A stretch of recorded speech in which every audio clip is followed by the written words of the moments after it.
a pregnancy test pulled from her trash, armed men at her door, and the man who terrified an entire city staring at her across a diner counter, holding proof that would change both their lives forever. She had one night with him, one mistake, and now she was carrying the heir to Korea's most feared criminal empire, which meant she was already a dead woman walking. If you love a story about secrets, survival, and a love neither of them asked for, stay with me until the very end. Hit that like button and drop a comment telling me what city you're watching from. I want to see exactly how far this story travels. Yeah. The smell hit her first. That was always how it started. Not with logic, not with the slow arithmetic of missed days and quiet dread, but with the smell. Rich and dark and wrong, in a way Nia couldn't name. The coffee brewing behind the counter of the diner where she worked the morning shift turned her stomach inside out before she'd even finished tying her apron strings. She made it to the employee bathroom with maybe 2 seconds to spare, and afterward she knelt on the cold tile floor with her forehead against the side of the sink cabinet and breathed through her mouth until her hands stopped shaking. She was 25 years old. She had 14 credits left before she finished her nursing program. She had 2 jobs, a third she picked up on weekends through a catering company, a studio apartment on the 4th floor of a building where the elevator broke every other month, and approximately $11,001 left in her checking account until Friday. Her life was not perfect, but it was hers. Piece by piece she had built it, in a country that was not hers, in a language she had learned out of necessity rather than love, and she had gotten good at pretending the foundation wasn't cracked in 100 places underneath. She bought the test on her lunch break at a convenience store 2 blocks from the diner, paid for it with coins from the bottom of her bag, and took it in the single-stall bathroom of a coffee shop she'd never been to before and would never go to again. She stood there and looked at the result for so long that a woman knocked on the door twice before Nia remembered she was supposed to exist in real time. She wrapped the test in paper towels and buried it in the trash can under the sink and walked out and ordered nothing and left. She got through the rest of her shift. She got through her evening nursing lecture and the hour of reading she did on the subway home and the dinner she couldn't eat. She sat on the edge of her bed in the small apartment with the city noise filtering up from the street below, and she did not cry, because crying required a version of herself she couldn't afford right now. She ran the numbers instead. She was 6 weeks, maybe 7, if the timing matched the only night it could possibly match. A single night at the end of a charity gala at the Grand Myra Hotel, where the catering company had sent her as a last-minute replacement for a colleague who'd called out sick. She had not known who he was when she met him. That was the truth she'd told herself so many times since that night that it had started to feel like a law of physics, immovable and absolute. She had not known. She'd seen a man standing alone at the far edge of the rooftop terrace after the formal event had ended, and most of the guests had moved inside. A man in a black suit who held his glass like he was thinking about throwing it rather than drinking it, staring out at the Seoul skyline with an expression that didn't belong on anyone who had just spent 3 hours at a charity fundraiser. She'd gone to collect the abandoned glassware from the railing beside him, and he'd spoken first. "You hate this job," he said. Not a question. She'd looked at him directly, because she'd learned a long time ago that looking away first was the wrong move in almost any situation. "I hate the shoes," she said. "The job's fine." He had looked at her then. Actually looked. The kind of looking most people in rooms like that never bothered to do. And something in his expression shifted in a way she still couldn't fully describe. Less like interest and more like recognition, though they had never met. They talked for 40 minutes on that terrace. Not about the gala, not about whatever cause the evening had been raising money for, not about the things people talked about when they were performing for each other.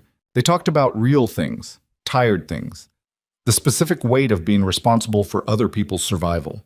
The cost of keeping your face composed when what you really wanted was to walk out of whatever room you were standing in and not come back. She hadn't known his name until afterward, and by then it was too late for the knowing to be useful.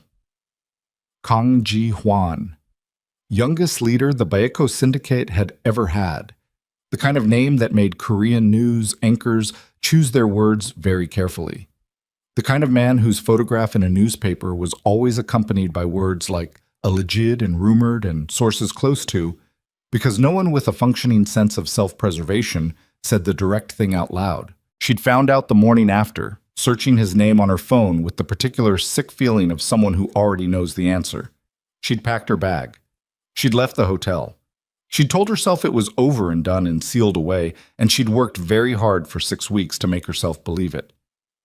The test in the trash was still there when she got home that night. She didn't fish it out. She didn't look at it again. She went to sleep. What she didn't know, what she had no way of knowing, was that she was not the only one doing arithmetic in the dark.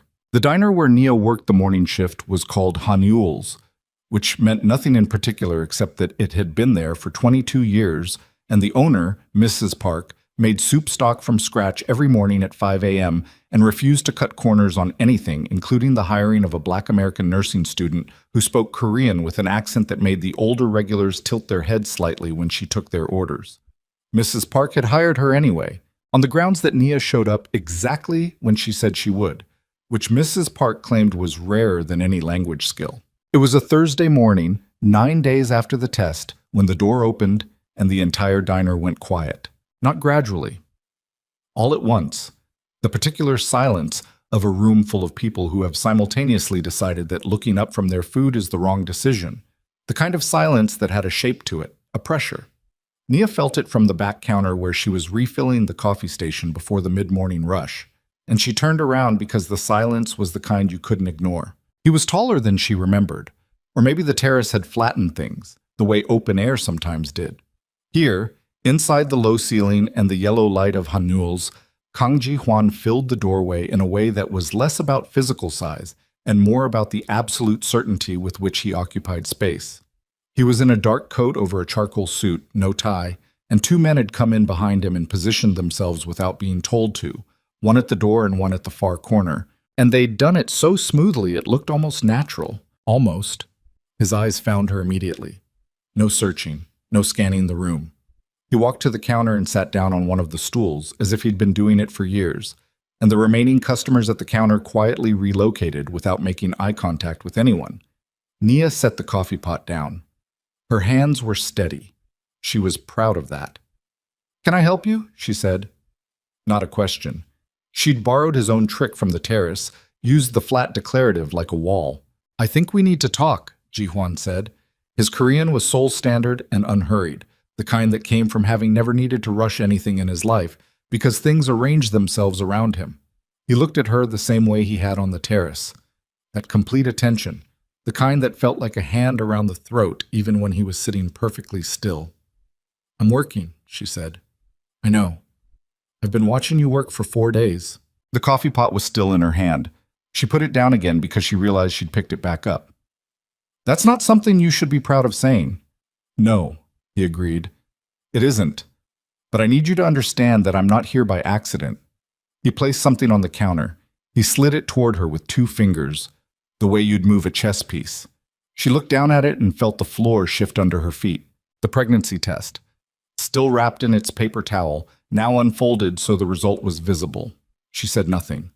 The skills she had developed over years of keeping secrets, the absolute muscle memory control of her face, held but barely. "My men do a security sweep of anyone who gets within a certain distance of my personal calendar," Ji-hwan said. His voice was level, conversational, like they were discussing the weather or the price of breakfast. "You worked a gala 6 weeks ago, the Grand Mirai. You also worked an event last month hosted by Chairman Seo Min-kyu." A pause. "That's a problem." Seo Min-kyu. The name dropped into the conversation like something thrown from a height, and she watched his eyes for what he was actually saying underneath the words. Because she knew that name. She knew it better than almost anyone in this city, and for reasons that had nothing to do with the Baco Syndicate's internal threat assessments. "I'm a waitress," she said. "I go where the catering company sends me." "Do you?" He didn't inflect it.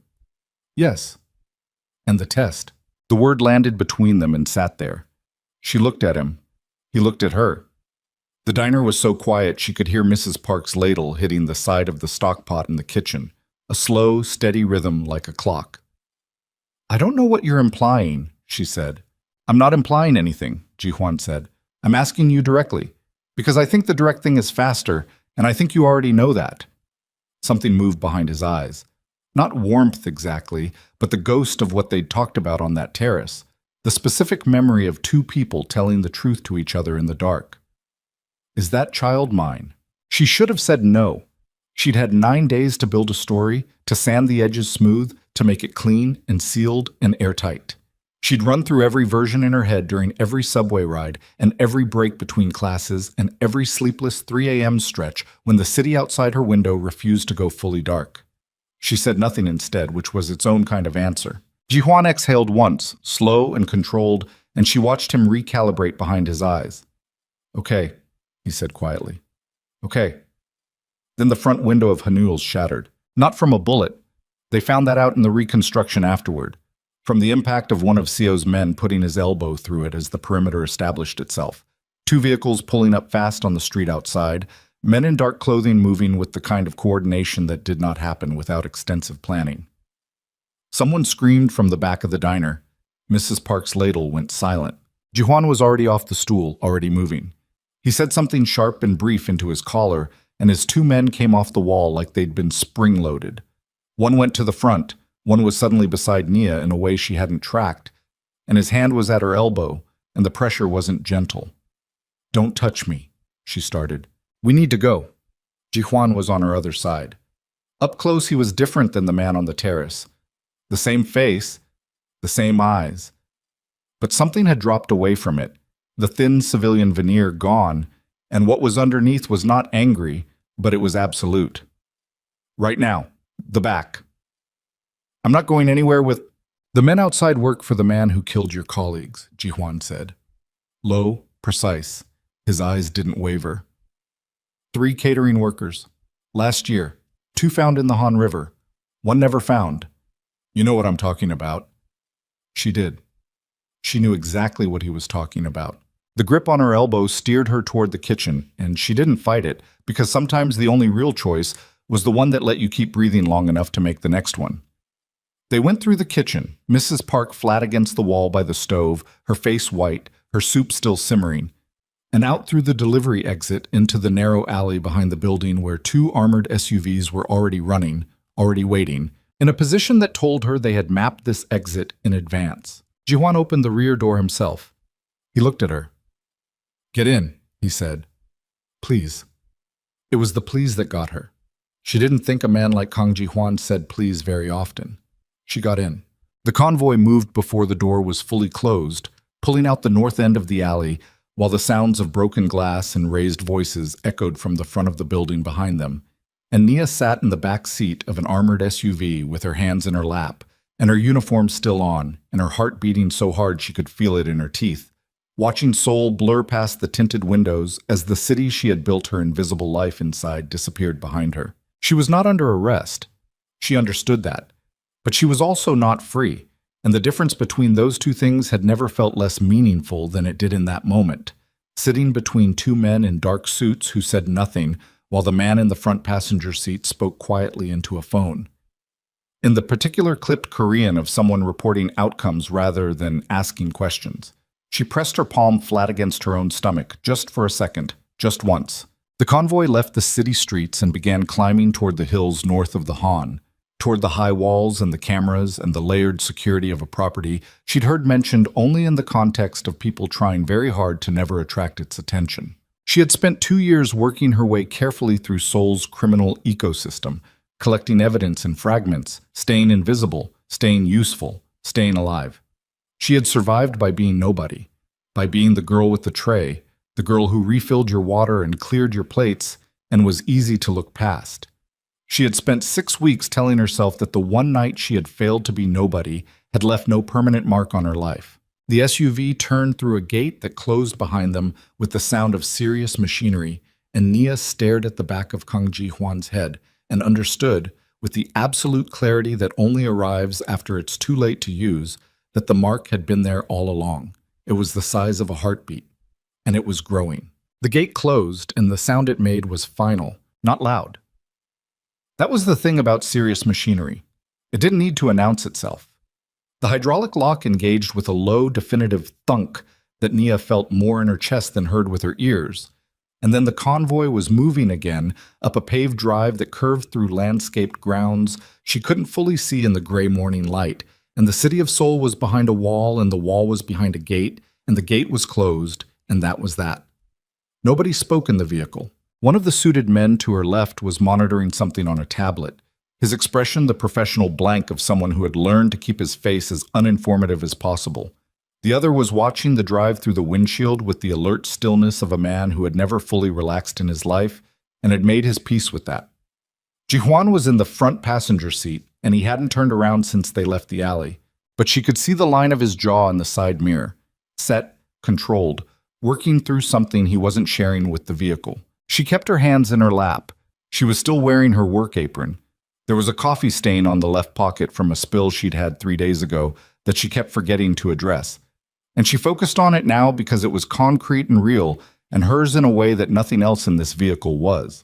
The house, if you could still call it that at this scale, came into view as they cleared the final curve of the drive. Stone and glass, 4 stories, positioned on the hillside with the deliberate confidence of something built to last longer than the people inside it. The grounds were immaculate. 2 men with earpieces stood at the main entrance, and 2 more were visible at the corners of the building, and there were almost certainly more she couldn't see. The SUV stopped.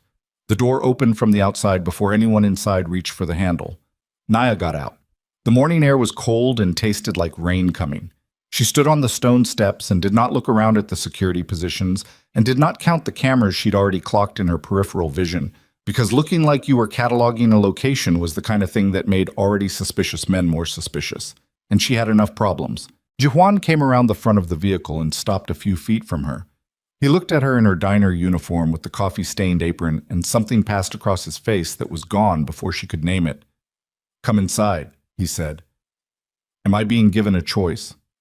I'm asking you to come inside." "That's not the same thing." "No," he said. "It isn't."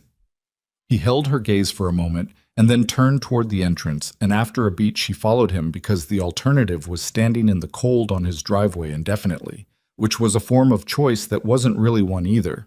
The interior was warmer than she expected. Not in the decorative sense. The entrance hall was spare, expensive. The kind of space that communicated power through what it didn't bother to include rather than what it showed off. But it was warm, physically, and the floors were heated under the stone, and that small, involuntary comfort made her angrier than almost anything else that had happened this morning, because she didn't want to feel comfortable in this man's house. A woman in her 50s appeared from a side corridor. Not staff, Nia clocked immediately, something more than that, and spoke to Ji-hwan in low, rapid Korean. He responded in 2 sentences, and the woman's eyes moved to Nia with an assessment so fast and complete it was almost surgical, and then she nodded and disappeared again. "Who is that?" Nia said. "Her name is Director Yoon. She runs the household and the internal security for this property." Ji-hwan was already moving toward a set of doors to the left. "She's also the most dangerous person you've met in the last 24 hours. Including you." He pushed the doors open. "Including me." The room beyond was a study or something close to it. A desk, bookshelves, chairs arranged without the performative formality of a room designed to intimidate. Ji-hwan went to the windows. Outside, the grounds fell away toward the city below. Seoul spread out in the gray morning like a circuit board, enormous and indifferent. He turned around. "Sit down," he said. "I'm fine standing." "I know you are." He said it without irritation. "I'm asking anyway." She sat. Not because he'd asked, but because her feet ached from the morning shift and she was pregnant and tired and she was done spending energy on symbolic gestures that cost her more than they cost him. She sat in the chair closest to the door, which was not lost on either of them. Ji-hwan remained by the window. He was quiet for long enough that it stopped being a pause and started being a decision. "Tell me about the CO event," he said. "I told you. The catering company placed me." "And the Grand Mirai Gala 6 weeks ago. Were you placed there too?" She looked at him. "Yes." "By the same company?" "Yes."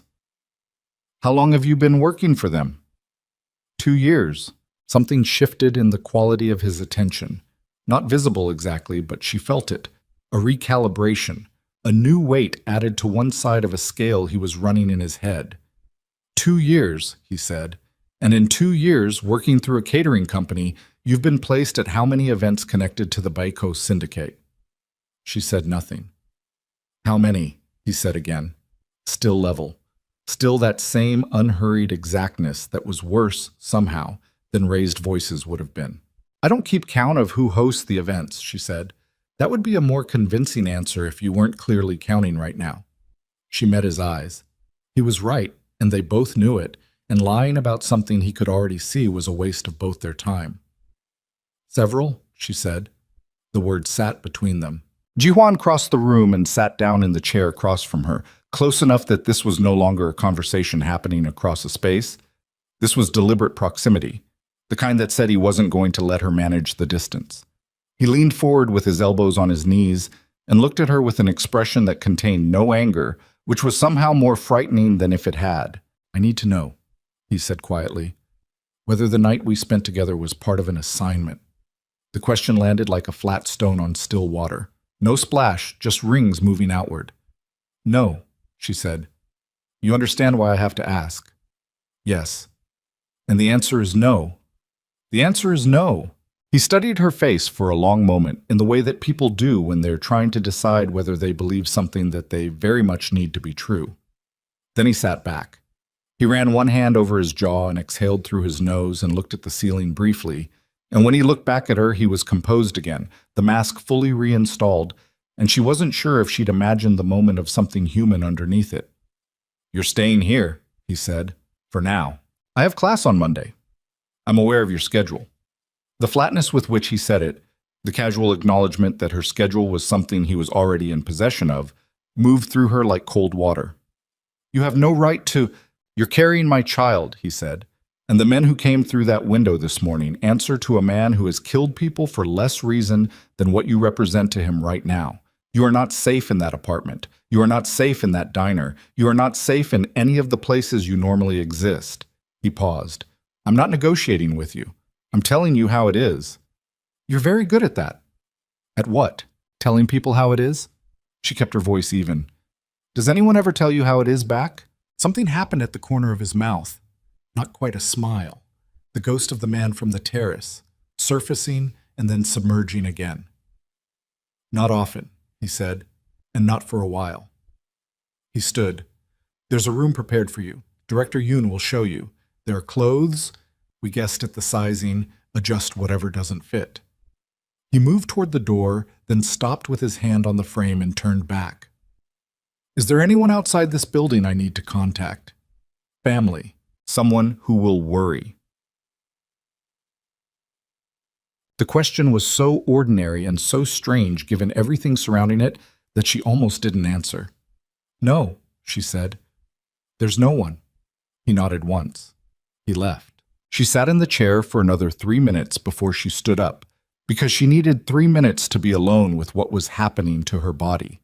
Not the pregnancy, the older thing underneath it, the thing that activated whenever she was in a situation she couldn't exit cleanly, the physical knowledge that she was contained. Her breathing was fine, her hands were fine, but her back had a tight line across it from shoulder blade to shoulder blade that she recognized as the particular muscular response to sustained alertness. And her eyes were dry and raw from a night she hadn't slept. She stood up. She went to find Director Yoon because the one thing 2 years of undercover work had taught her was that the fastest way to understand a place was to be shown around it by the person who actually ran it. The room they'd prepared for her was on the second floor, east wing, with a window that looked out over the garden and, beyond the wall, the city. It had its own bathroom. The clothes in the closet were her size, close enough, and she stood in front of the open closet for a moment and felt the particular violation of someone knowing your measurements without your permission, which was irrational given everything, but the body kept its own list of grievances independent of reason. She showered. She changed. She did not sleep, though she lay down on top of the bed for 40 minutes and stared at the ceiling while the events of the morning reorganized themselves into something she could work with. What she knew, Seo Min-kyu's people had moved on her today, at the diner, in daylight, with coordinated force. That was not a patrol that had spotted her by chance. That was a targeted extraction, which meant Seo knew who she was. Not the catering waitress, the other thing, the real thing. Which meant either there was a leak somewhere in the task force structure, or her cover had degraded in ways she hadn't caught, or something she'd done or touched or stood next to had flagged her in his system. What she also knew, Kang Ji-hwan had her pregnancy test. He had her schedule. He had the names and dates of every event she'd been placed at through the catering company. She did not know how long he'd had that information or what he'd done with it, and the gap between what she knew and what she didn't was a large and dangerous place to be standing. She was still staring at the ceiling when the knock came. Not Ji-hwan. She knew that before she opened the door, because Ji-hwan struck her as someone who didn't knock so much as arrive. It was a young man, early 20s, who introduced himself as Min Seok and said that she was expected for dinner and that the kitchen staff could accommodate any dietary restrictions. "I'm not hungry," she said. "He said you'd say that," Min Seok replied. "He also said to tell you that it wasn't optional." She looked at the young man who had the decency to look slightly uncomfortable delivering the message. "Fine," she said. The dining room was on the ground floor, and Ji-hwan was already seated when she arrived, and there were 2 place settings at one end of a table that could have seated 14. The food was already on the table, not formal, not performed, just food. Rice, soup, several side dishes, a plate of something that smelled like the galbi gym Mrs. Park sometimes made on cold days. There was also a glass of water and a glass of what turned out to be ginger tea beside her place, not asked for, just there. She sat. She ate because she was hungry despite herself and the child was hungry, and that was not something she could argue with regardless of her feelings about the situation. They ate in silence for several minutes. "Min Seok said you wouldn't come," Ji-hwan said. Min Seok was wrong. "He's wrong about a lot of things." A pause. "He's still useful." She reached for the ginger tea. It was good.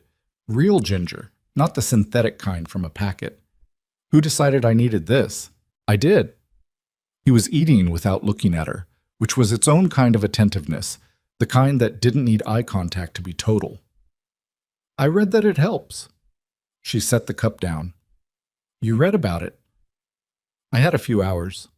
Something caught in her throat that she swallowed back. Not gratitude. She wasn't ready to call it that. Something more complicated and less useful. She looked at her soup. "You can't keep me here," she said. "Eventually I have to go back." "Back to what?" "My life." "Your life," he said.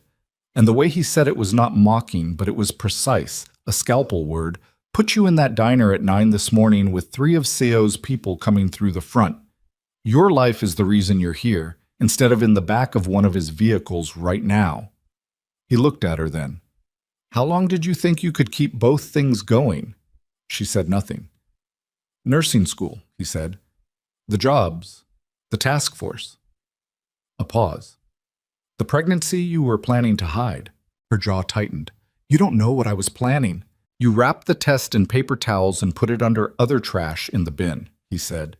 "That's not someone processing information. That's someone bearing evidence." He wasn't accusing her. His voice had the quality of someone reading a set of facts aloud for their own benefit. "I understand the instinct. I understand it better than most people you're likely to meet." He looked back at his food. "I'm not criticizing you. I'm telling you that I see what you were trying to do." The dining room was quiet. Somewhere in another part of the house, something was running. A generator, maybe, or a climate system. A low mechanical undertone that was almost white noise. "What do you want?" she said. Specifically, not the broad version. "What do you want from this situation?" Ji-hwan set his chopsticks down. He was quiet for a moment in the way he'd been quiet in the study. The silence that was a decision rather than a pause. "The child protected," he said. "That's what I want. Everything else is negotiable." "Everything else?" "Yes." She looked at him. He was a man who ran an organization built on violence, who had inherited power she didn't want to imagine the cost of, who had people following her schedule and pulling her trash and mapping the exits of the buildings where she worked.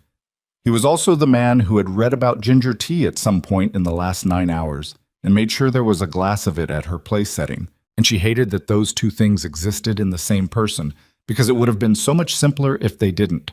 "I need to contact someone," she said. "One contact to let them know I'm alive." He studied her. "The task force." She didn't answer. "If I allow that contact," he said, "and that contact reports your location, I have a security problem." "If I don't make that contact," she said, The task force will assume I've been compromised. They'll escalate. That creates a different kind of problem, for both of us. His eyes stayed on her face, running the same calculation she was. The one where neither of the available outcomes was clean, but one of them was marginally less catastrophic than the other. He picked up his chopsticks again. "One contact," he said. "Director Yoon will be present. You speak Korean." "I can do that." They finished dinner. It was later, nearly midnight. The house settled into the particular quiet of a heavily secured property where no one slept exactly, but most people were at rest, that Nia was lying in the dark of her second-floor room when she heard the voices. 2 floors below, muffled through the stone but carrying the acoustic peculiarity of a building this old, where sound traveled in directions the architects hadn't planned for. She couldn't catch full sentences, but she caught cadence and she caught tone. And the tone was not the controlled minimal exchange she'd heard Ji-hwan use all day. This was faster, lower. There was anger in it, the compressed kind, and another voice she didn't recognize answering it. She got up, not to listen more closely. She was under no illusions about whether listening through floors would get her anything usable. She got up because she couldn't lie still, and she went to the window and sat in the chair beside it with her knees pulled up and looked out at the grounds below. There was movement at the south perimeter. 2 men, then 3, moving between the lights with the deliberate patterns of a security rotation that had been altered, changed from whatever the standard rhythm was to something tighter, more frequent. She watched it for several minutes, and her chest sat heavy with the understanding that whatever had been said in the room 2 floors below her, it had changed something. In the morning, she found out what. Director Yoon came to her room at 7, knocked twice, and entered without waiting for an answer, which told Nia something about how the overnight had recalibrated her status in the building. The woman set a tray on the desk by the window and turned to look at Nia with that same complete assessment she'd performed in the entrance hall yesterday, and then said, in English that was almost accentless, "Chairman Seo gave an interview this morning to 2 journalists and a government investigator." Nia sat up. "What kind of interview?" "The kind where he presents evidence." Director Yoon's face was composed and very still. "Photographs, financial records, communications logs." A pause. "He's telling the story that you and Kang Ji-hwan have been coordinating with federal law enforcement for the past 8 months, that the Baeko Syndicate has been cooperating with an international task force in exchange for immunity, that Ji-hwan used an undercover operative to build the case and then removed her from play before she could be exposed. The room felt like it had shifted 6 inches to the left. "That's not what happened," Nia said. "No," Director Yoon said. "It isn't." She let the silence sit for exactly 1 beat.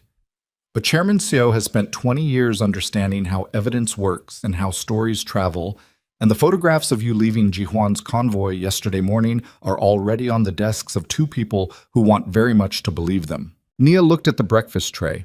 Her stomach was fine.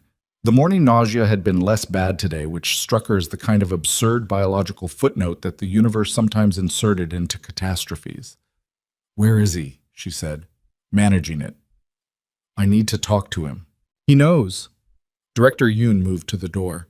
"He'll come to you when he's done with the calls." She stopped in the doorway. "Eat something.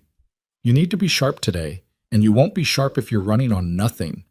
She said it without warmth, but also without coldness, the tone of someone who was going to make sure things functioned correctly, because that was who she was, regardless of her feelings about any particular variable. She left. Nia ate.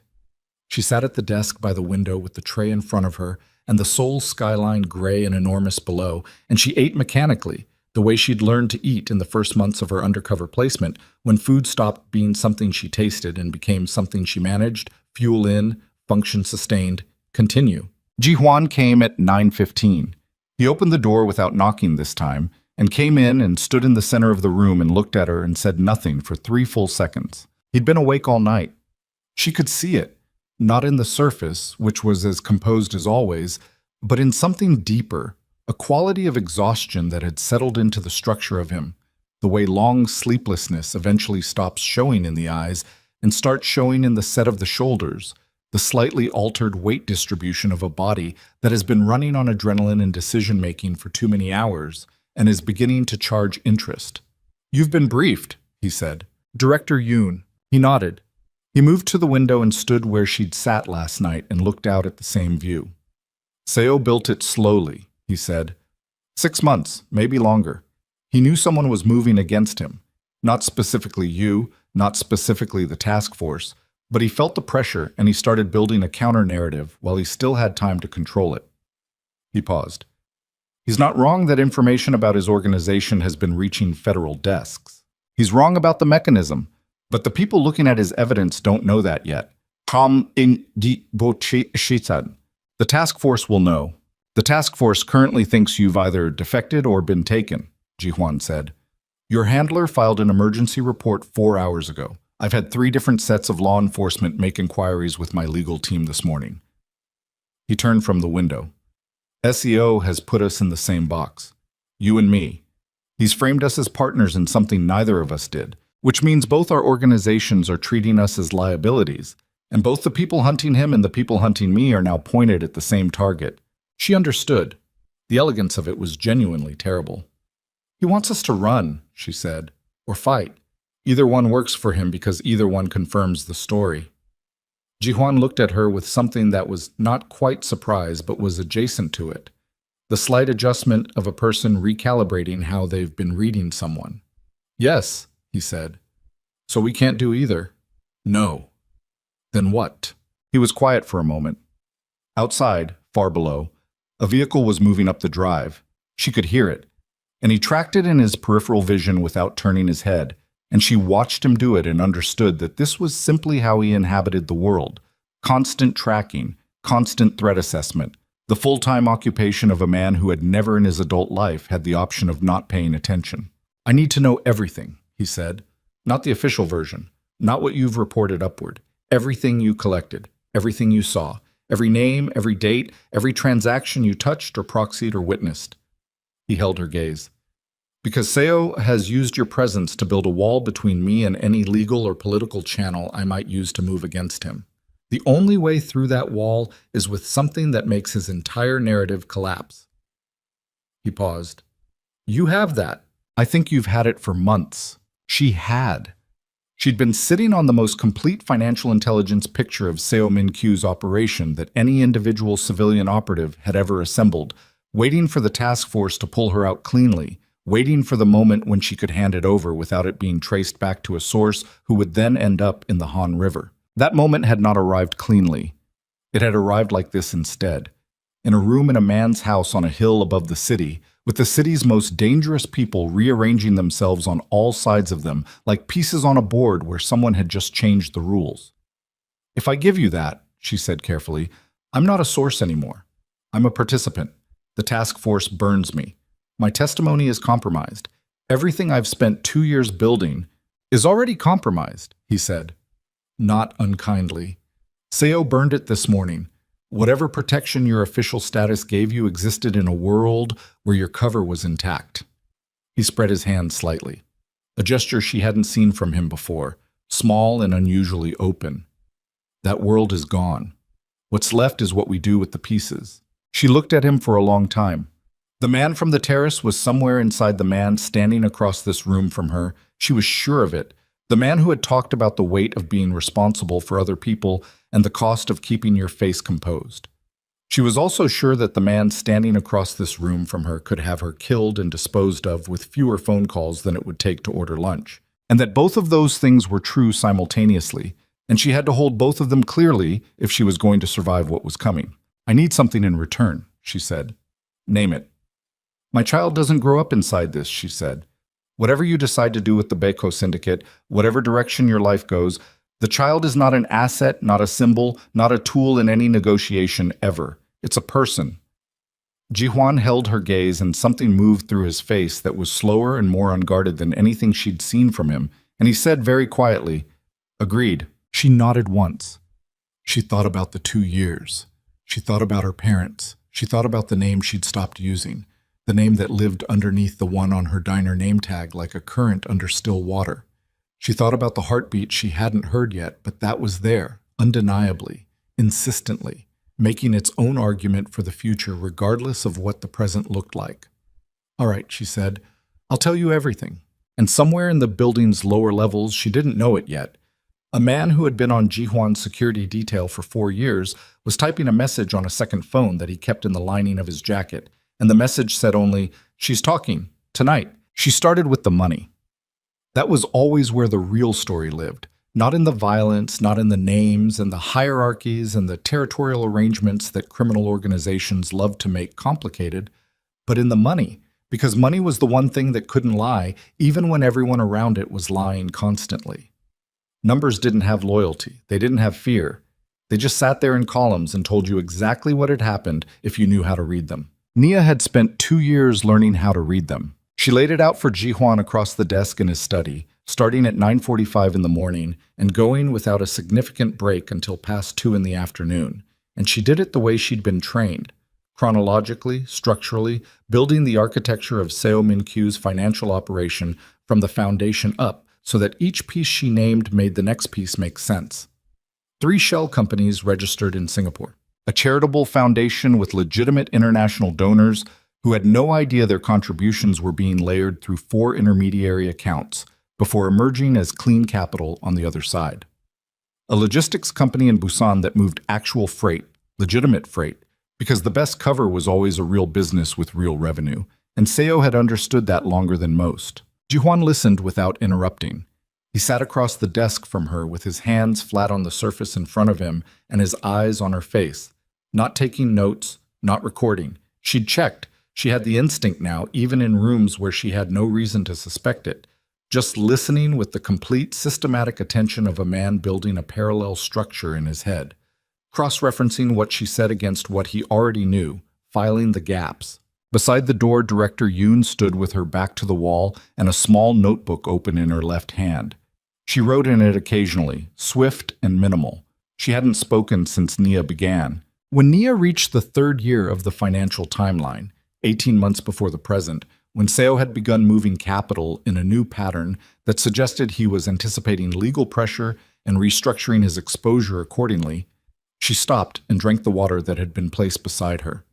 At some point, she hadn't noticed and said, "The thing Seo is most afraid of isn't prosecution. It's asset seizure. He's watched other organizations get taken apart, and he knows the criminal case almost never sticks long enough to matter.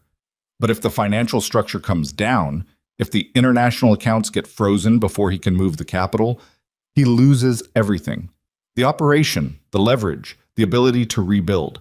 That's his actual vulnerability." Jihuan was quiet for a moment. "How close is the task force to the financial architecture?" "They have pieces. Maybe 40% of what I've described this morning." She set the water down. "They've been building a criminal enterprise case. That's their mandate. That's what the International Cooperation Agreement funds. They're not optimized for financial prosecution." "But you are." She looked at him. "I was a forensic accounting student before the task force recruited me. My father worked corporate compliance. He taught me how to read financial structures the way some people teach their kids to read maps, as a survival skill." She paused. "The task force found me because of my parents, because of what happened to them. They didn't recruit me for my catering skills." Jihuan absorbed this without visible reaction, which was its own kind of reaction. "Your parents," he said carefully, "were killed because my father agreed to testify against a predecessor organization that fed directly into what CO runs now." She said it flat and clean, the way she'd learned to say it. Not because it didn't hurt, but because letting it hurt in front of people was a vulnerability she couldn't afford, and she'd made that calculation so many times it had become automatic. He was an accountant. He found things he wasn't supposed to find. He made the wrong decision about what to do with that information. A beat. "I was 16. The study was very quiet." "I'm sorry," Jihuan said. 2 words, and he said them without the reflexive quality that apologies sometimes had, the social lubricant version. He said them like he'd looked at the thing clearly, and the words were the accurate response to what he saw. She nodded once and moved back to the financial timeline because the other option was to sit inside what she'd just said, and there was no time for that. They broke at 2:15. Jihuan left to make calls, and Nia went back to her room and lay on the bed and closed her eyes and didn't sleep. She listened to the building instead, the movement of security rotations outside, the low register of voices from somewhere below, the particular silence of a heavily managed space where everything had a reason. She was nearly asleep, finally, at 3:42, when Director Yoon knocked and opened the door without waiting. "Get up," the woman said.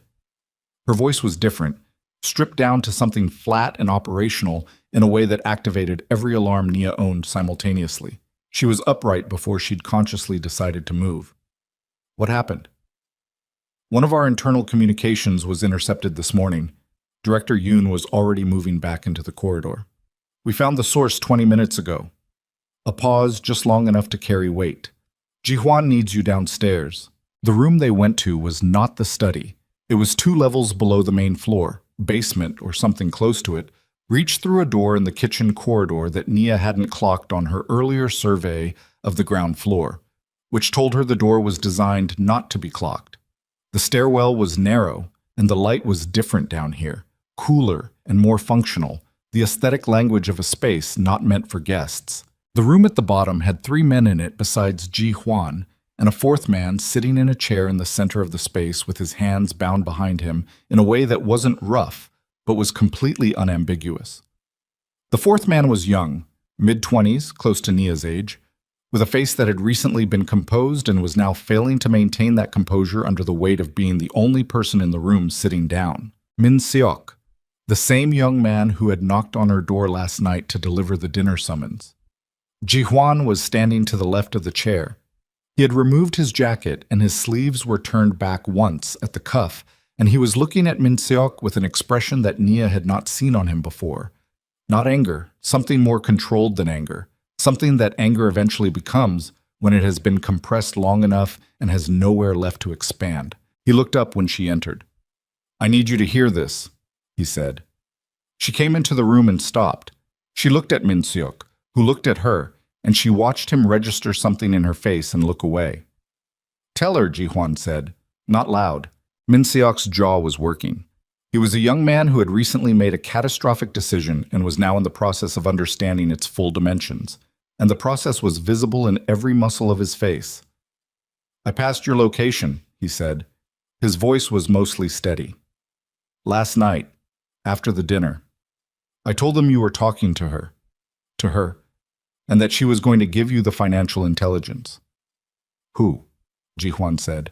"Seo's people. The liaison I've been running for." He stopped, swallowed. 14 months. The number dropped into the room and rearranged everything. 14 months. Which meant Min Seok had been inside Seo's network for over a year, moving through Ji-hwan's household, his security rotation, his daily structure. 14 months of information. 14 months of whatever conversations he'd been present for, whatever movements he'd logged, whatever timing he'd reported. Nia looked at Ji-hwan and found him already looking at her, and she understood what she saw in his face. Not betrayal, because a man like Ji-hwan had been betrayed enough times that it had a specific, recognized quality by now, but calculation.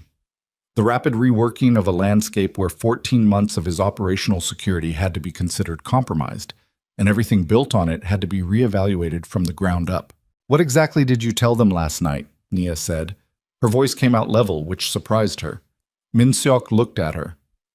"That you'd agreed to talk, that Ji-hwan was getting the intelligence this morning, that it was the financial architecture, the Singapore accounts, the Busan logistics front, the layered foundation." She felt the floor of her stomach drop away from the rest of her. Not because of the breach itself, but because of the timing. Because she had spent 4 hours this morning laying out the precise structure of the intelligence she'd spent 2 years collecting, and every word of it had been flowing from this building into Seo's awareness in something close to real time. Which meant Seo had known, from the moment she'd said yes to Ji-hwan, exactly what was coming at him. Which meant he'd had 12 hours to begin moving capital, restructuring access, sealing the specific accounts she'd named. "He's already moving it," she said. Not a question. Ji-hwan's expression confirmed it. "How much?" she said. 3 of the Singapore accounts are showing transfer activity as of this morning." Director Yoon from the doorway behind her. "The Busan Logistics Company filed a restructuring notice 2 hours ago. The charitable foundation suspended international transfers at..." She checked her notebook. 11:14 this morning. 11 to 14. While Nia had still been in the middle of describing it, while she'd been sitting across from Ji Huan building the case brick by brick, thinking she was building a weapon, Xiao had been dismantling the target. She stood in the center of the room and did not move for a moment because she needed that moment to absorb what had happened to her. Not to them, not to the operation, but to her specifically. 2 years. The apartment and the diner and the nursing classes and the weekends in hotel ballrooms collecting glassware and memorizing faces. Her father's careful voice teaching her how the numbers told the truth, even when the people didn't. The task force handler, who had recruited her at 19 with a careful, sympathetic speech about justice and impact and making her parents' deaths mean something. All of it aimed at this, at a complete financial exposure of the man responsible. And it had been in Seo's hands before she'd finished the sentence. "Get out," Ji Huan said to the room. Not to her. The men against the walls filed out. Min Seok was escorted by 2 of them, still in his chair until someone lifted it, moved without drama or excessive force, just removed. Director Yoon closed the door from the outside. Ji Huan sat down on the edge of a table along the wall and looked at Nia and said nothing, which she understood as the offer of a moment she could use however she needed to. She used it to breathe. 4 slow counts in, hold, 4 out. The method her nursing program instructor called the physiological sigh. And what Nia had always privately called the technique for when you need your hands to stop shaking before anyone sees them shake. "How much did he move?" she said. "Enough. The Singapore accounts held the primary reserves, whatever we might have been able to freeze through a legal mechanism in the next 72 hours. He shook his head slightly. "He's been running parallel contingencies for months. The restructuring notice for Busan was pre-drafted. He just had to file it. So the financial case is gone. The financial case as it existed this morning is gone," he said. "Some exposure remains. The layering through the foundation left traces that a good forensic team could still work with, but the clean, complete structure you had..." He paused. "He knew you were the threat. He's been maneuvering against you specifically since before you were placed at the Grand Mirai Gala." She looked at him. "What do you mean?" Ji Huan's expression shifted. Not the mask going up. The opposite, something coming down from behind his eyes, something he was choosing to say instead of contain. "The gala 6 weeks ago," he said. "The catering placement wasn't random. I've had 2 of my analysts looking at the chain since yesterday. The company that placed you, the request for a replacement for that specific event came from a third-party coordination firm. That firm received a request from a contact who traces back to a communications node that Seo's organization has used before. The room was very quiet. "He put me there," she said. The words came out slower than she intended, each one arriving separately because her brain was processing what they meant in sequence rather than all at once. "He put me at the Grand Mirai. He arranged for me to be your waitress. I think he needed you in proximity to me for a reason he'd been building toward," Ji Huan said. "I think the plan was to establish an apparent connection between you and me that he could use later. A photograph? A record of contact, something he could point to and say, 'Look, the Baiko leader and the undercover operative, together, by design.'" He looked at her carefully. What he didn't plan for was the rest of it. She understood what he meant by the rest of it. The terrace, the conversation, the night that had followed and what that night had produced, and the fact that she was standing in this room with his child growing in her, and both their operational landscapes collapsed around them because a man who had murdered her parents had been running a chess game that neither of them had known they were pieces in. She sat down on the floor. Not in distress. There was nowhere else to sit, and her legs had made the decision before her mind did, and she was done wasting energy on managing appearances in front of this particular man. She sat on the floor with her back against the wall and her knees up and her hands loose in her lap, and she looked at the opposite wall and thought. Ji Huan, to his credit, did not comment on the floor. He sat on his table and let her think. "There's something he doesn't know," she said after a while. "Tell me." "The financial architecture I described this morning, the visible architecture, the accounts, the shell companies, the foundation." She paused. "That's the structure I was authorized to report upward, the official intelligence product." She turned her head and looked at him. "There's a second layer I never reported, because I didn't trust the task force chain entirely. There was a period 8 months ago when I thought there might be a leak in the Korean coordination unit, and I made a decision to hold back a specific set of documentation until I was certain it could be moved securely. She held his gaze. Seo doesn't know about it. Min Seok doesn't know about it because I never discussed it with anyone in this building. It doesn't exist in any system he could have accessed. Ji-hwan was very still. What is it? The real books, she said, not the layered structure, the source layer. The actual accounts, the actual transaction records, the names of the bank officers who processed the transfers knowing exactly what they were. Documented. With correspondence. She paused. Digital copies in 3 locations. One offshore, one with an attorney I trust outside the task force structure, one... She stopped. One where? He said.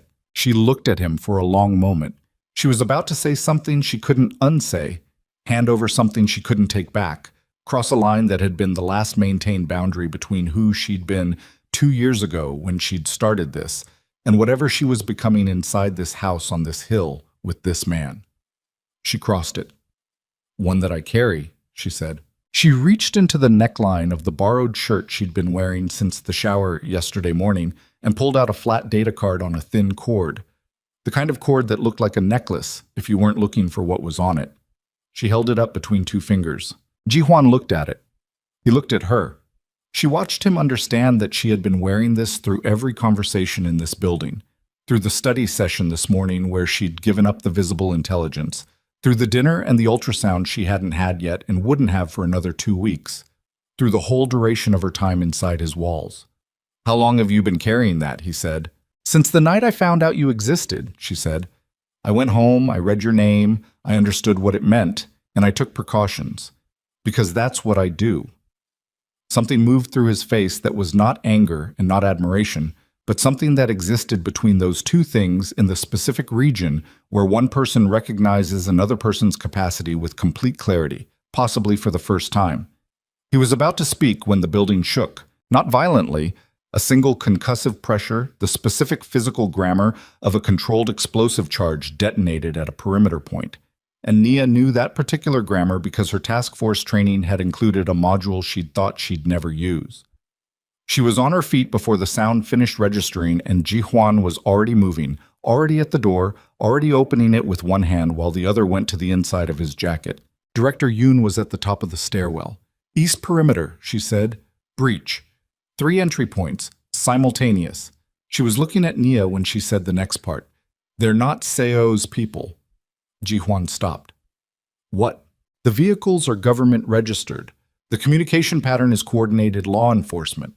Director Yoon's face was the face of someone delivering a set of facts that do not get better regardless of how carefully you arrange them.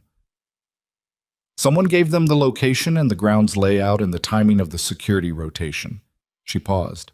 Someone inside this building. Nia's hand was still closed around the data card. Min Seok had told Seo she was talking, but who had told law enforcement where she was and when the security rotation changed, and how to breach 3 perimeter points simultaneously, that was a different message.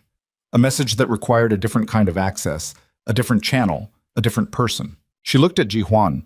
He was looking at her with an expression she hadn't seen before, and it took her a full 2 seconds to recognize it because she'd spent so little of her life on the receiving end of it from someone who actually meant it. He was scared, not for himself. The card, he said. Whatever's on it, if they take you, it goes with you. And I lose the only leverage that can end this without, I know, she said. Naya. He almost never used her name. The sound of it in his voice in that moment was something she filed away in a place she didn't have a name for yet. If they separate us right now, Seo wins. He gets the narrative, he gets the time, he gets the restructured accounts and the buried evidence, and the story where we're both criminals, and he's the man who exposed us. Above them, through the ceiling, through the floors, she could hear the systematic, professional sounds of a law enforcement entry. Not chaotic, not violent, but inexorable. The kind of sounds that didn't stop once they started. She looked at the data card in her hand. She looked at the man in front of her, who had pulled her out of a diner and locked her in a house and learned about ginger tea, and agreed without hesitation when she said their child would never be used as a tool, and who was standing in a basement corridor with law enforcement breaching his perimeter, and was scared for her and was not pretending otherwise. She made a decision. She pressed the data card into his hand and closed his fingers around it. "Don't lose it," she said, "and don't let them take you separately." He looked at the card in his fist. He looked at her. And then Director Yoon said, "Now," in a voice that meant the window for any decision at all was closing, and the three of them moved toward the stairwell as the sounds above them became the sounds of boots on stone and voices calling clearance in the clipped, authoritative Korean of people who had a warrant and intended to use it. And somewhere in the house above her, a second phone in the lining of a jacket that was no longer on Min Seok's body was still sending, still transmitting, still feeding a location and a layout and a rotation schedule to a receiver that was not in Seo's organization and was not in the task force, and belonged instead to a third party that neither of them had accounted for. A party that had been watching this particular board for longer than anyone in this building had been playing on it, waiting for exactly this moment when all the pieces were finally in the same place. The boots hit the ground floor at the same moment they reached the top of the stairwell. Not a collision, a near thing, the kind of margin that exists between a decision made 1 second earlier and a decision made 1 second too late. Director Yoon went left through the kitchen corridor without being told, and Ji Hwan went right, and Nia followed him because the card was in his hand and her hand was empty now, and the only logic available was proximity, staying close, staying inside whatever operational radius he was working in, because outside it there was nothing but men with warrants and a narrative that had already been written for her. The kitchen was empty. The staff had cleared all protocol, she assumed, something practiced and memorized and executed cleanly, because in this household the ordinary staff had rehearsed for exactly this kind of morning. Ji-hwan moved through the space without hesitation, not running, moving at the specific controlled pace of someone who understood that running looked like guilt and walking looked like purpose. And purpose was the thing that made law enforcement hesitate for the 2-second interval that sometimes made all the difference. The hallway off the kitchen opened to a service corridor, and the service corridor ended at a door she hadn't seen before. Not hidden exactly, set flush with the wall and painted the same color. The kind of door that disappeared in plain sight because nothing about it announced itself. Ji-hwan had a key. Not retrieved from a pocket, already in his hand, which meant he'd palmed it somewhere in the basement stairwell in the same motion she'd used to press the card into his fist, a simultaneous exchange of the things each of them needed the other to hold. The door opened into a narrow passage between the main structure and what appeared to be a utility building, generator housing maybe, or storage, and the outside air hit her cold and sharp, and she breathed it through her mouth and kept moving. The passage was barely shoulder width. The stone on both sides was damp. Above them, through the gap of open sky at the top of the passage, she could see the gray morning light beginning to thicken toward something darker. The weather that had been threatening since dawn finally deciding to arrive. Ji-hwan stopped at the end of the passage. He pressed his back to the stone and looked out at the grounds. Maybe 3 seconds of assessment, his eyes moving in a pattern she recognized from her task force surveillance training, the systematic sector-by-sector sweep of a person who has learned not to trust peripheral movement. Then he pulled back. 2 at the east gate, he said. His voice was barely above nothing. 1 at the vehicle bay. The others are inside. He looked at her. Are you all right? I'm fine, move. He moved. They crossed the open ground between the utility passage and the east perimeter wall in the interval between the 2 positioned officers' sight lines. She counted the seconds, felt the exposure in her shoulder blades like a physical pressure, and reached the wall without being called at. The wall here was lower than the main gate, designed more for privacy than for security, and Ji-hwan went over it first and reached back, and she took his hand and went over after him, and her feet hit the ground on the other side, and her knees absorbed it, and she was moving again before the impact fully registered. Outside the wall was the hillside, raw hillside, the landscaping ending at the property line, and the natural slope beginning immediately. Long grass and loose soil, and the kind of terrain that punished people who moved fast on it if they weren't paying attention to their feet. She paid attention to her feet. Ji-hwan was ahead of her and slightly to the right, picking a diagonal line down the slope that avoided the worst of the grade, and she tracked his path and followed it because this was his ground, and she was willing to trust his geography even when she was unwilling to trust almost anything else. Her left shoe lost its grip once on a wet patch of grass, and she caught herself with her right hand against the earth and kept going. Her palm was muddy. Her uniform trousers, she was still in yesterday's uniform trousers, she had not managed to change from the waist down, were soaked from the knee at that point, the wet grass swiping cold and thorough against her legs with every stride. They reached the tree line at the bottom of the slope and went into it, and Ji Huan finally stopped behind a stand of trees thick enough to break their outline from the hillside above. He was breathing hard. Not distressed, controlled hard, the breathing of someone who has been running on adrenaline and is managing the intake deliberately. She put her back against a tree and did the same. For maybe 30 seconds, they just breathed. "The third party," she said. Her voice was steady. She was proud of that. Whoever Min Sok's second channel was feeding, not Seo, not the task force. She looked at him. "Do you know who?" Ji Huan's jaw was tight. He was looking back up the hill through the trees, watching the property line. "I have a suspicion," he said. "I've had it since Director Yoon said the breach points were government registered." "Tell me." "There's a unit within the National Investigation Bureau," he said, "not the standard organized crime division. A parallel structure, Geese, smaller, better resourced, functionally autonomous. They've been building a case for 3 years that isn't about prosecution. It's about replacement." He looked at her. "The goal isn't to eliminate the Baeko Syndicate or Seo's organization. The goal is to control both, to insert their own people into the power vacuum and manage the criminal infrastructure as an intelligence asset." She absorbed this. It had the specific texture of a thing that was more plausible than it should have been, which in her experience meant it was probably true. "Min Seok was theirs," she said. "I think Min Seok started as Seo's," Ji Huan said, "and was flipped somewhere in the last several months by this unit. Dual reporting.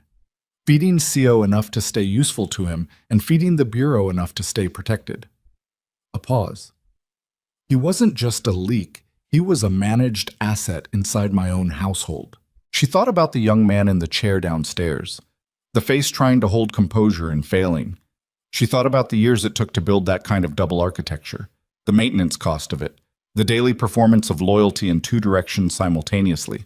She understood the exhaustion underneath it, even as she understood that the exhaustion changed nothing about the damage. Her phone was upstairs in the room they'd prepared for her. She had nothing on her person except the clothes she was wearing and the specific knowledge she'd been carrying for 2 years, which was not nothing, but it was also not a way to make a phone call or verify whether Director Yoon had gotten clear or whether the task force was on its way, or whether Seo Min-kyu was watching all of this unfold from whatever comfortable remove he'd arranged for himself. Ji Huan reached into his jacket and produced a phone she hadn't seen him carrying. Compact, unremarkable. He was already dialing before she could ask who. The call connected in 2 rings. He said 4 words in Korean too low for her to catch, and listened for a long time and said nothing further, and ended the call. "Car," he said. 20 minutes. North side of the hill, the road that runs parallel to the property line. He looked at her. "Director Yoon is clear. She's already moving." She exhaled once. "And the data card?" He held it up between 2 fingers. Exactly the way she'd held it in the basement corridor. The mirroring was not lost on her. "Still here," he said. "We need to get it to someone who can use it, Iset," she said. "Not the task force. Not through official channels. Not now. Not until we know how deep the Bureau penetration goes in the coordination unit." She was thinking out loud, and she knew it, and she let herself because there was no one here but him and the trees and the approaching weather. "There's an international financial crimes prosecutor, Swiss-based. She runs a multi-jurisdiction unit that operates outside Korean domestic law enforcement channels. My task force handler mentioned her once, about 14 months ago, as the person who had the mandate and the infrastructure to actually do something with source-level financial documentation." She paused. "I've been holding the card back for her specifically. I just never had a secure enough path." Ji Huan was looking at her the way he'd looked at her in the basement corridor when she'd told him she'd been carrying the card since the night she found out who he was. That complete recalibrating attention. "You've had an exit strategy this entire time," he said. "I've had a destination," she said. "I've been waiting for a path." Is there contact information for the prosecutor? I have a memorized protocol, an email format, and a verification sequence that would authenticate me as a legitimate source without identifying my location or origin. She paused. I need a secure device and a connection that isn't traceable back to this hill. Ji Huan pocketed the phone and the card together. 20 minutes, he said. Then we move. The 20 minutes were the hardest, not because of the physical conditions. Though the temperature had dropped and the rain had started, a light, persistent rain that soaked through her shirt inside of 5 minutes and settled cold against her back and shoulders. Not even because of the sounds from the property above. The coordinated movement of a law enforcement operation in progress. Occasional radio communication carrying down the hill in fragments. The distant percussion of vehicles repositioning on the drive. The hardest part was the stillness inside the waiting itself. She stood beside a tree in the rain on a Korean hillside, and she thought about her father. She thought about the specific quality of his hands when he was working. Large, careful hands that moved precisely over documents the way other people's hands moved over instruments, the whole body listening. She thought about what he had found and what he had decided to do with it, and what that decision had cost him and her mother, and the version of her life that had existed before she was 16. She did not think about whether she was making the right choice. She had learned a long time ago that the right choice and the available choice were two different categories, and that spending energy on the gap between them was a luxury she had never been able to afford. The car arrived at 18 minutes, not 20. A dark sedan, domestic make, nondescript in every way that mattered. The driver was a woman Nia hadn't seen before, 50s, who did not speak or make eye contact when they got in, simply drove. They went north and then west. Away from the hill, into the city's middle geography. Not the high commercial districts, not the dense residential streets, but the in-between zones where light industry and transit infrastructure created the kind of ambient visual noise that cameras had trouble resolving. The driver pulled into a parking structure on the 4th level and stopped and stayed in the car. Director Yoon was already there, standing beside a second vehicle, dry and composed in a way that suggested she'd made better time than the hillside had allowed. She had 2 bags with her. She handed one to Ji Huan without speaking and extended the other toward Nia. Inside Nia's bag, dry clothes, her size, uncanny. A phone, still in its packaging. Cash, a small medical kit.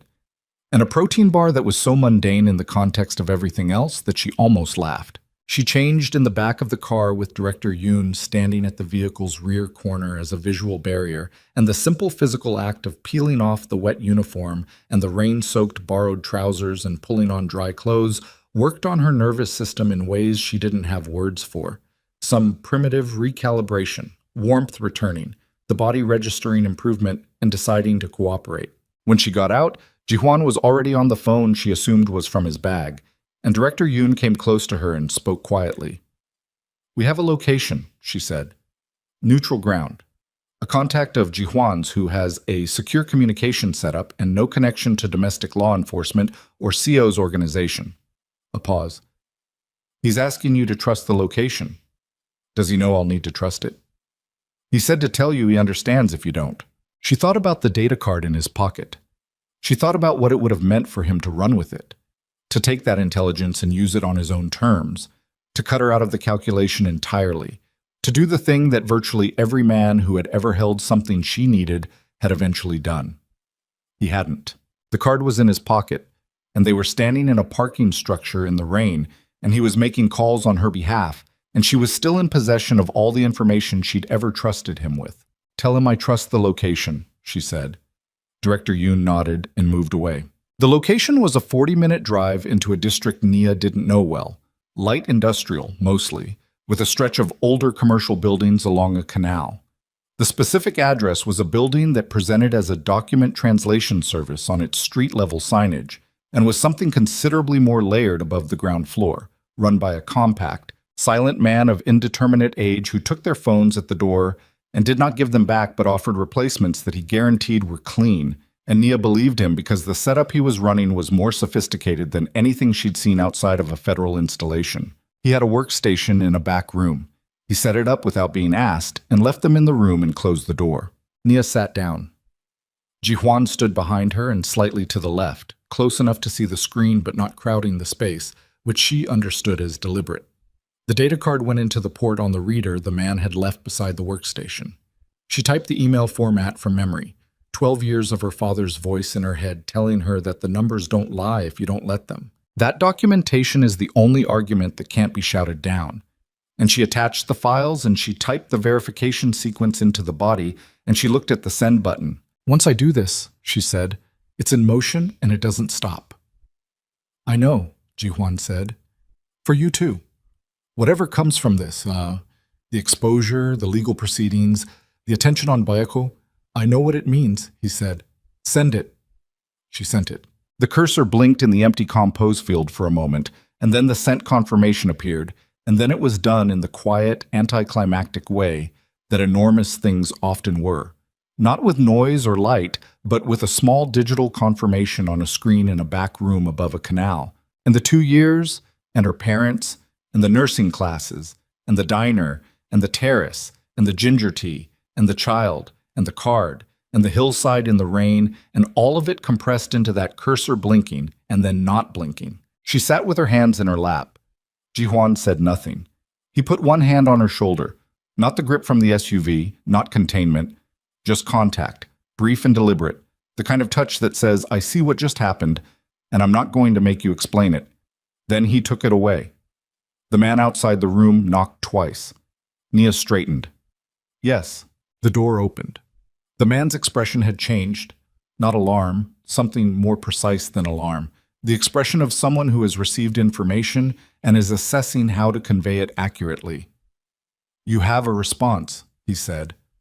Already. She looked at Ji-hwan. He looked at her. Already, she said. 40 seconds after transmission. The man came in and turned the second monitor on the workstation toward her. It's not from the Swiss prosecutor. On the screen was a single line of text. No header, no identifier, no origin information that the man's systems could resolve. A clean anonymous relay, the kind that costs significant money and expertise to run. The line read, We have been waiting for this. We have your parents' original testimony. All of it. Come to the address below, both of you, or it disappears by morning. Below the text was an address. Seoul Central District, a building she knew, not personally, but by name, by reputation, by the specific category of events it hosted.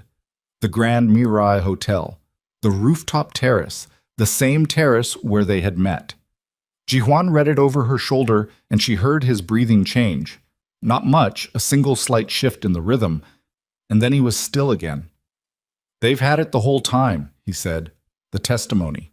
My father died for that testimony, she said. Her voice came out flat and very cold. He was told it was lost, that the documentation had been destroyed before it could be secured. That's what I was told. That's what the task force told me when they recruited me. She looked at the screen. Someone has been sitting on it for 9 years. And they waited until now to use it, Ji-hwan said, which means whatever is on it is more valuable than anything they've gotten from watching us. Or they want something they can only get by putting us both in the same room at the same address. She looked at the building name on the screen, the Grand Mirai, the rooftop. It's a trap. Yes, he said. She turned and looked at him directly. And we're going to walk into it anyway. His eyes held hers for a moment. He didn't ask her if she was sure. He didn't offer her an out or a caution or a version of this that was safer. He looked at her like she was exactly the person she'd turned out to be, which was the only thing she'd ever wanted from anyone, and he said, Then let's go dressed for it. Director Yoon, when informed, produced from somewhere in her bag the specific look of a woman who had long ago stopped being surprised by the things she was asked to facilitate and had chosen professionalism as her permanent response. She made 3 calls.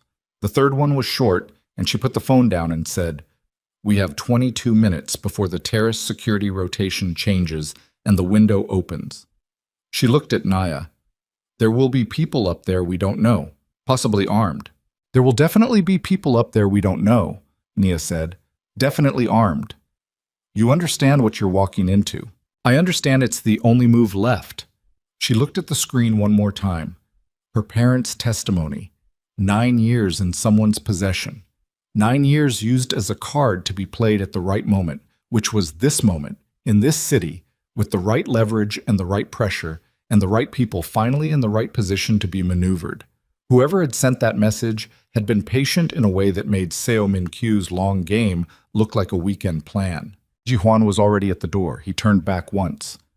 "Nia," she stood. "Don't say be careful." "I wasn't going to." He held the door. "I was going to say, whatever's on that testimony, whoever sent this, whatever they want from us, you don't owe it to anyone to survive this gracefully. You just have to survive it." She walked through the door. The sedan moved through the central district in the rain-wet night, and the Grand Mirai Hotel rose ahead of them against the Seoul skyline. All glass and light, the city's indifferent glamour stacked 40 stories against the dark sky. And in the back seat, Nia sat with her hands loose in her lap, and her breathing controlled and her eyes on the building's rooftop terrace, where the lights of a private event were visible even from the street, and where someone who had been holding her father's voice for 9 years was waiting in the dark at the edge of the city's highest point.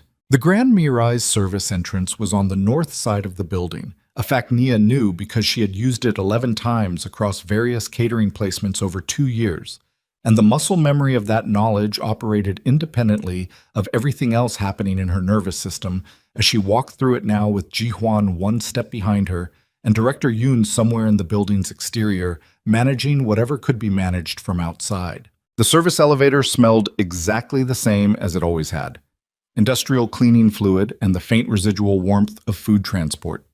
She stood in it and watched the floor numbers rise and thought about the first time she'd ridden it, 23 years old, 2 weeks into her placement, still learning how to make her face do nothing when it wanted to do something. 38, 39, 40. The elevator opened into the service corridor on the top floor, and she stepped out, and Ji-hwan stepped out behind her, and the sounds of the event on the terrace filtered through the walls. Not a party, not the ambient noise of a gala, but something smaller and deliberate. The controlled acoustic register of a private gathering with specific attendance. "How many people do you think?" she said. "The message specified both of us," Ji-hwan said quietly. "Whoever sent it wanted control of the variables. Small room, maybe 10, maybe fewer. Armed. Some." She looked at the door at the end of the corridor. Beyond it was the terrace. The same view, the same railing where 6 months ago a man in a black suit had said, "You hate this job," and she had told him the truth about her shoes, and they had talked for 40 minutes about the weight of being responsible for other people's survival. She had a strange, sideways thought that the person she'd been that night would not recognize the person standing in this corridor right now. And then she had the immediate correction, that the person standing in this corridor right now was exactly who she'd been that night, just more visible. She pushed the door open. The terrace was not lit the way it had been for the gala. No string lights, no caterers, no formally dressed guests arranged at tables. It was lit by the ambient glow of the city below and 4 standing lamps positioned at the corners. And in the center, arranged around a single table with 3 chairs, were 6 people. She clocked them in 2 seconds. 4 stood against the perimeter at measured intervals. 2 men, 2 women, professional stillness, the specific body posture of people who were armed and expected to be read as armed, and were comfortable with that expectation. One sat at the table, a man she didn't recognize, 60s, silver-haired, the kind of stillness that came from spending decades in rooms where other people were louder and learning that quiet was the most powerful register available. And one stood at the railing, Seo Min-kyu. He was smaller than she'd expected. She had built him over 2 years into something architectural, a force, a structure, the embodied weight of everything that had been done to her family. And the man at the railing was 5'9" and slight, and wore a suit that fit perfectly, and looked at her with the specific expression of someone who has been anticipating a meeting for a very long time and is running the complex internal arithmetic of whether the reality measures up to the preparation. Ji-hwan stopped beside her. She felt him clock the room the same way she had, felt the adjustment. "Miss Okoye," the man at the table said. His English was careful and precise. "Or do you prefer Nia?" "I don't prefer anything from you," she said. "I don't know who you are." "My name is Director Lim Byung-soo." He said it without performance. "I have been running the Autonomous Intelligence Unit within the National Investigation Bureau for 11 years. I am the reason your task force has had any meaningful intelligence on Korean organized crime structures for the past 7 of those years. I am also, a slight pause, the person who has been holding your father's testimony in a secure archive since the night he was killed. The terrace was very quiet. 40 floors below, Seoul moved and breathed and made its constant noise. But up here it was just the wind and the man's voice and the information landing in her body the way large things landed. Not with impact, but with weight, the kind that settled in rather than struck. Why? She said. Because it was the only leverage that would bring us to this moment, Lim said. I've been trying to build a case against Seo Min-kyu for 11 years. Every legal mechanism available to me has been countered, corrupted, or collapsed. He's better at the visible game than I am. What he is not better at, he glanced briefly at Ji Hwan, is the invisible one. Seo spoke from the railing. His Korean was unhurried, and he did not look at Lim when he spoke. The director believes he has assembled a coalition tonight, he said.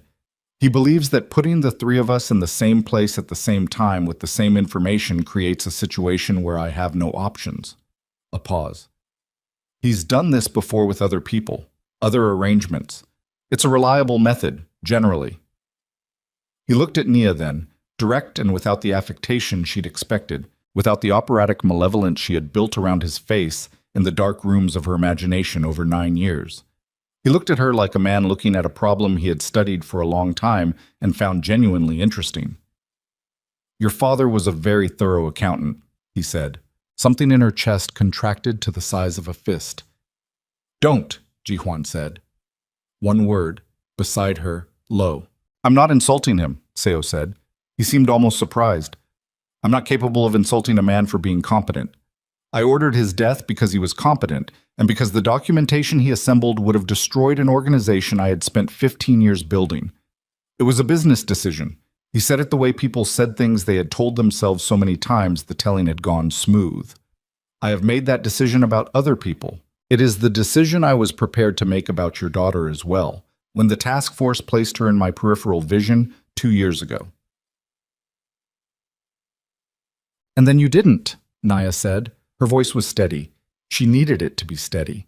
You put me at the Grand Miri instead. Why? Seo looked at her. Because dead sources create martyrs, and martyrs create investigations. Living sources who appear to be compromised create confusion. He glanced at Ji-hwan. I needed you visible, connected to something that would undermine whatever you'd collected. A photograph, a record, a story that anyone looking at the evidence would have to account for. He spread his hands slightly. I didn't anticipate the child. The word landed between all of them like something dropped from a height. Director Lim cleared his throat.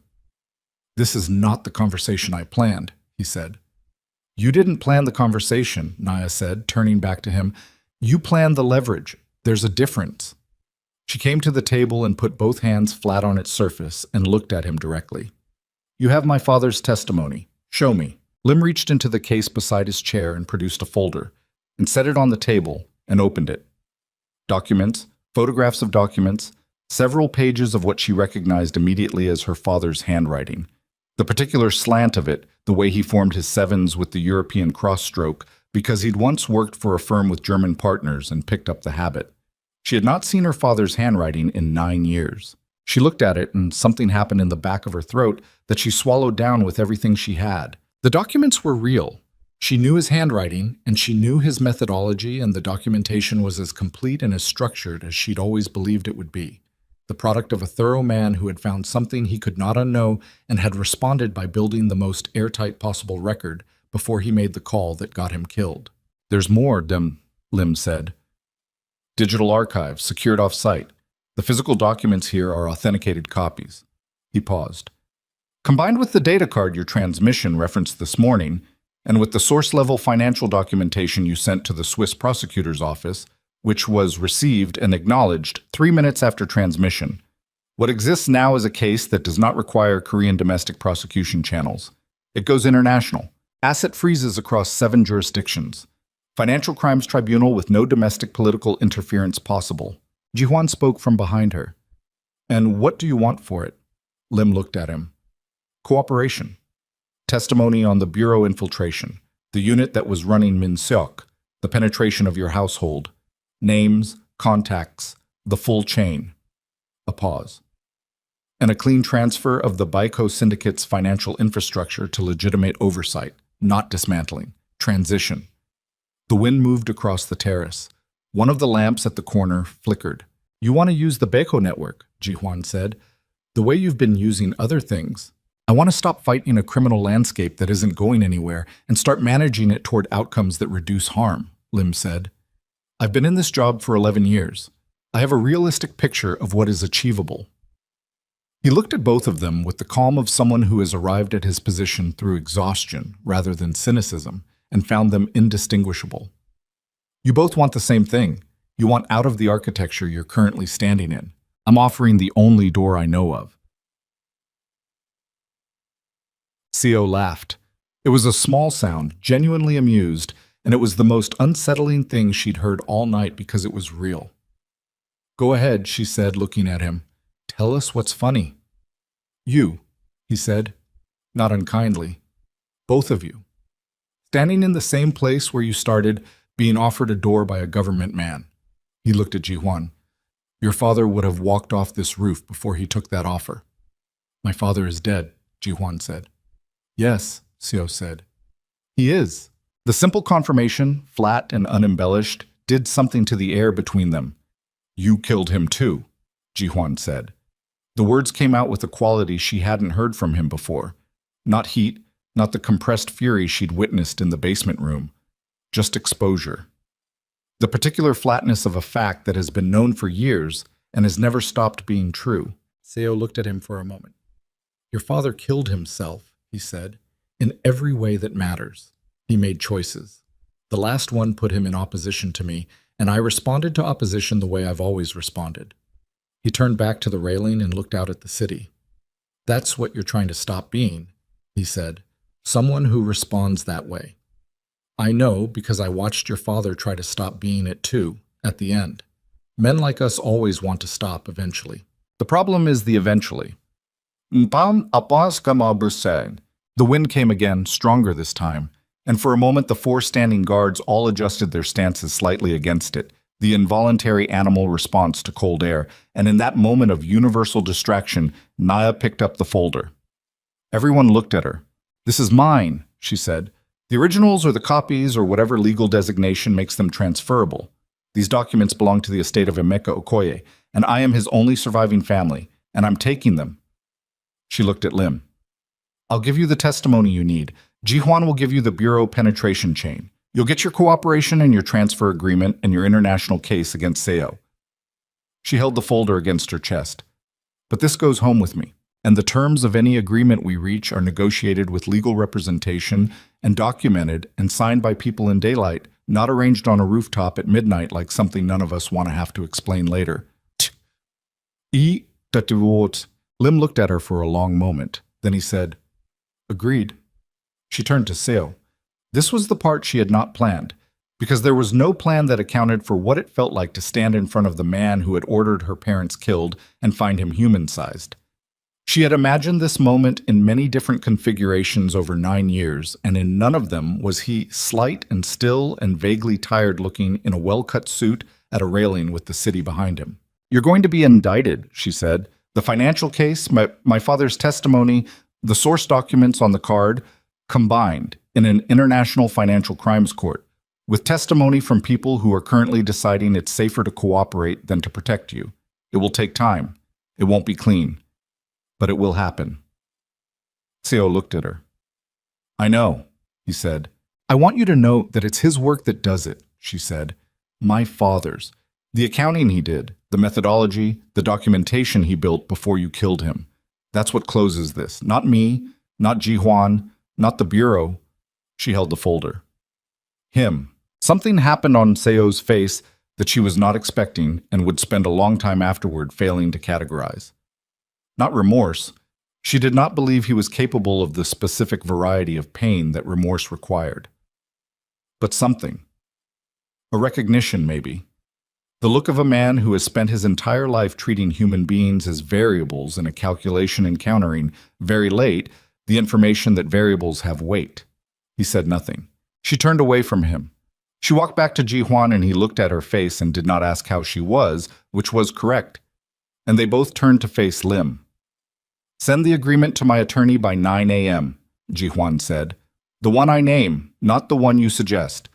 We sign in a location of our choosing." A pause. "And the bureau unit? The autonomous structure you're running, it gets disclosed, formally. Chain of command, mandate, operational history. That's non-negotiable." Lim was quiet for a moment. Then he nodded. "One more thing," Nia said. "The task force. My handler, the coordination unit, the 2 years I spent in their structure, I want a formal release. Official, documented, exonerating, not quietly buried, on record." "That I can arrange," Lim said. "Then we're done here," she said. They were not done here, of course, in the sense that the actual work, the lawyers, the agreements, the testimony, the months of legal proceedings that would unspool from this rooftop conversation had not begun. They were done in the sense that the thing that had needed to be said had been said, and the thing that had needed to be handed over had been handed over, and the man who had been the organizing principle of her entire adult life was standing at a railing 40 floors above Seoul and was no longer the most dangerous variable in her landscape. That was enough for tonight. They took the service elevator back down. She held the folder of her father's documents in both arms, the way you hold something you are not going to put down, regardless of what happens. And Ji Huan stood beside her and the elevator descended in its familiar, institutional way, and neither of them spoke until they reached the ground floor.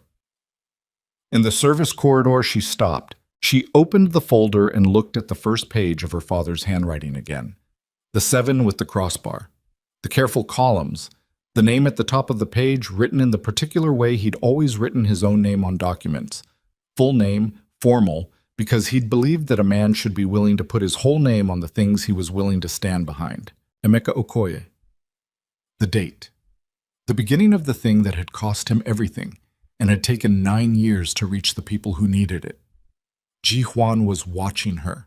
She felt it without looking up. "He finished it," she said.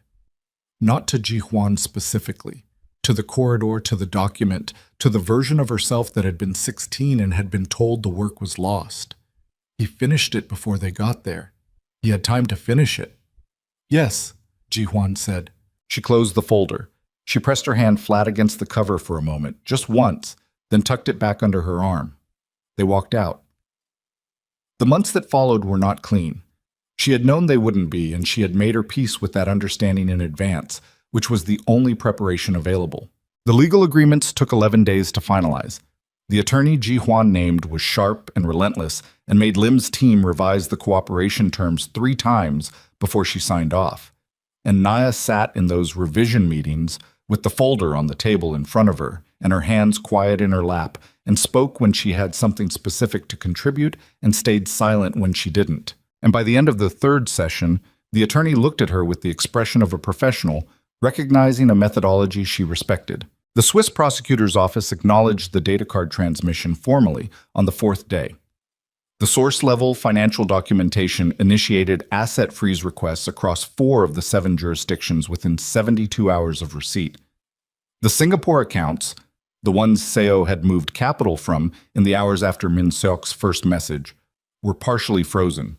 He'd moved faster than the legal mechanism could follow, but not fast enough, and what remained was sufficient to anchor the international case. Seo Min-kyu was indicted on a Tuesday, 6 weeks after the rooftop meeting, by a financial crimes tribunal that operated outside the reach of the domestic political contacts he'd spent 20 years cultivating. He did not flee.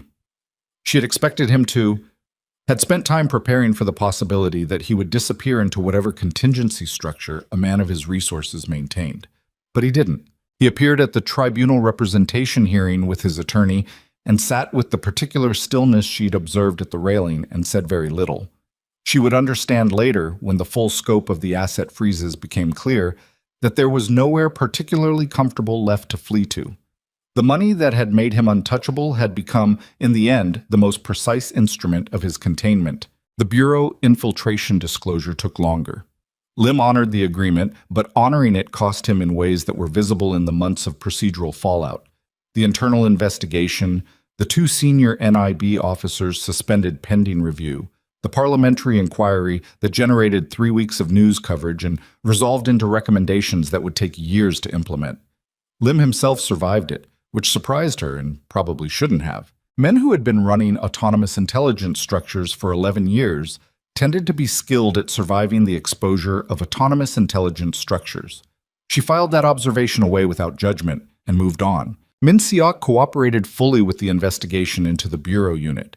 His cooperation agreement reduced his exposure significantly, which was the mechanism designed for exactly this, and which she found she could not spend energy resenting because the mechanism had produced what it was meant to produce. He was 24 years old. She did not know what he would do after. She hoped, without particular investment in the hope, that he would find a way to use what remained of his life that cost fewer people than the years he'd already spent had cost. Her task force release came through on a Wednesday morning, emailed to her attorney, formal and documented, and on the record exactly as she'd required. She read it sitting in the second-floor room of the estate.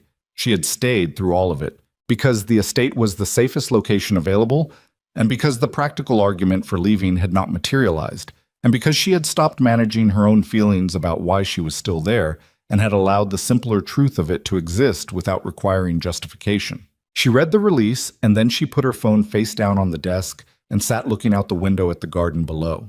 The city was visible beyond the wall in the middle distance, the same sprawling circuit board she'd watched from this window on the first morning. It looked exactly the same. That was always the disorienting thing about resolution. The geography stayed identical while everything inside it reorganized, and the world kept going with the particular indifference of a place that had not needed you to finish before it continued. Ji-hwan knocked. He waited. "Come in," she said. He came in and stood by the door and looked at her by the window with the folder on the desk beside her, and she looked at him. They had been having the careful, structural conversations of two people managing a complicated situation for weeks.